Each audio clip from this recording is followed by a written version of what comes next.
Hi friends, இந்த வீடியோவில் நாம் இதை பற்றி பார்க்க போகிறோம்னா கார்த்திகை தீபம் சீரியல் ரிவ்யூ பற்றி தான் இந்த வீடியோவில் பார்க்க போகிறோம். அதுக்கு முன்னாடி நம்ம சேனலை சப்ஸ்கிரைப் பண்ணாதவங்க கீழே இருக்கிற சப்ஸ்கிரைப் பண்ணி கிளிக் பண்ணிவிட்டு பக்கத்தில் இருக்கிற பெல் பட்டனையும் கிளிக் பண்ணிடுங்க.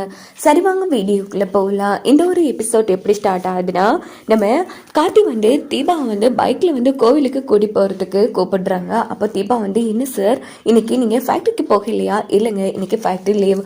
ஸோ என்னோட பொண்டாட்டி வேறு நான் முதலாளியும் எடுத்து ஏற்றிட்டு போனேன்னு அவங்க பயங்கர காண்டில் இருக்காங்க. அதனால தான் இன்னைக்கு அவங்கள ஆசையாக பைக்கில் கோவிலுக்கு கூட்டி போகிறேன் அப்படின்னதும், ஓஹோ அப்படியா, என்ன நான் கேட்டதால தானே நீங்கள் கூட்டி போகிறீங்க, நீங்களா ஆசைப்பட்டு கூட்டி போகல, என்னங்க இது ஆசை இல்லாமல நான் அவ்வளோ கஷ்டப்பட்டு பைக்கெலாம் வாங்கிட்டு வந்திருக்கேன் ஏறுங்க அப்படின்னதும் தீபாவும் ரொம்ப சந்தோஷப்பட்டு கார்த்திக் பைக்கில் நேராக கிளம்பி கோவிலுக்கு போகிறாங்க. இதே டைம் என்ன நடக்குதுன்னா, நம்ம ரம்யாவை தான் காமிக்கிறாங்க. ஸோ ரம்யா நம்ம கார்த்திக் தீபா ரெண்டு பேருமே சிரிச்சு பைக்கில் போகிறத பார்க்குறாங்க.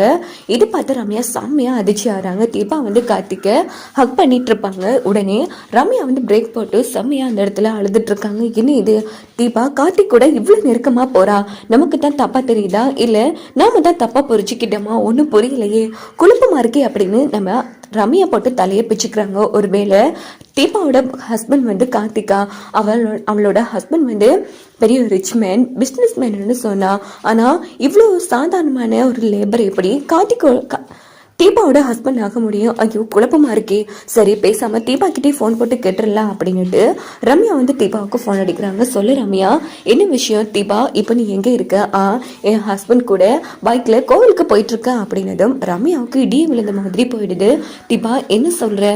ஆமா, சரி, உன் ஹஸ்பண்டோட பேர் என்ன? அவரோட பேர் கார்த்திக் ராஜ், நாங்க ஷோட்டா கார்த்திக் அப்படின்னு கூப்பிடுவோங்கிற மாதிரி தீபா செல்லமா பேசிட்டு வராங்க. அப்ப நம்ம கார்த்திக் யாருங்க, உங்க ஃப்ரெண்டா அப்படின்னு கேட்டு உடனே ரம்யா போனை கீழே போட்டுடுறாங்க. இது கார்த்திக் குரல் தான் அப்படின்னு சொல்லிட்டு நேரா வேகமா கார் எடுத்துட்டு போய் வீட்டுல பயங்கரமா அழுதுட்டு இருக்காங்க.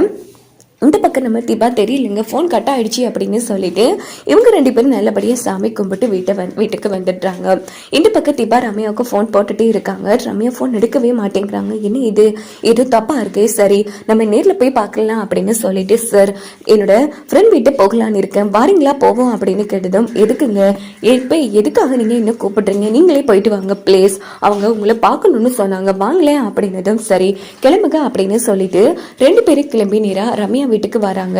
தீபா, வாமா, யாருமா இது? இவர் தான் என்னோட ஹஸ்பண்ட் அப்படின்னு சொன்னது. ஓஹோ சரி, என்ன பிசினஸ் பண்றாரு அப்படின்னு கேட்டது. அபிராமி காஸ்மெட்டிக் கம்பெனியோட எம்டி அப்படின்னு சொன்னது. ஓஹோ, இந்த இந்தியாலே ஃபேமஸான கம்பெனி ஆச்சு, வாங்கப்பா உட்காருங்க அப்படின்னு சொன்னதும் கார்த்திக் உட்காடுறாங்க. சரிப்பா, ஆமா அம்முக்குட்டி எங்க அப்படின்னு கேட்டது. அவன் மாடியில் தான் இருக்காமா, வந்தல இருந்து அப்செட்டாவே இருக்கா, நான் எதுவும் கேட்கல, நீ என்ன ஆச்சுன்னு பாரு அப்படின்னதும் உடனே நம்ம தீபா என்னங்க இருங்க பேசிட்டு நான் வாரேன் அப்படின்னு சொன்னதும் கார்த்திக்கும் ரம்யாவோட அப்பாவும் பேசிட்டு இருக்காங்க. உடனே தீபா ஓடி போய் ரம்யா என்ன ஆச்சு அப்படின்னு கேட்டதும் ரம்யா பயங்கரமா அழுதுட்டு இருக்காங்க. ரம்யா, என்ன ஆச்சுடி, நீ இப்படி அழுதுனா பார்த்ததே இல்லையே அப்படின்னு கேட்டதும், என்னோட காதல் ஃபெயிலியர் ஆயிடுச்சு அப்படின்னு சொல்றாங்க. என்ன சொல்ற?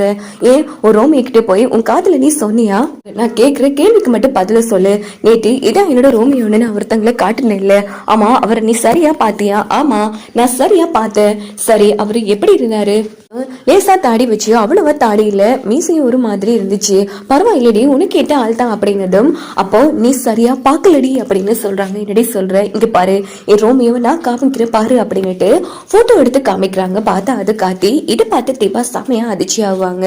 இப்படித்தான் வரக்கூடிய பிரமோ எடுத்துட்டு போக வாய்ப்புகள் இருக்கு.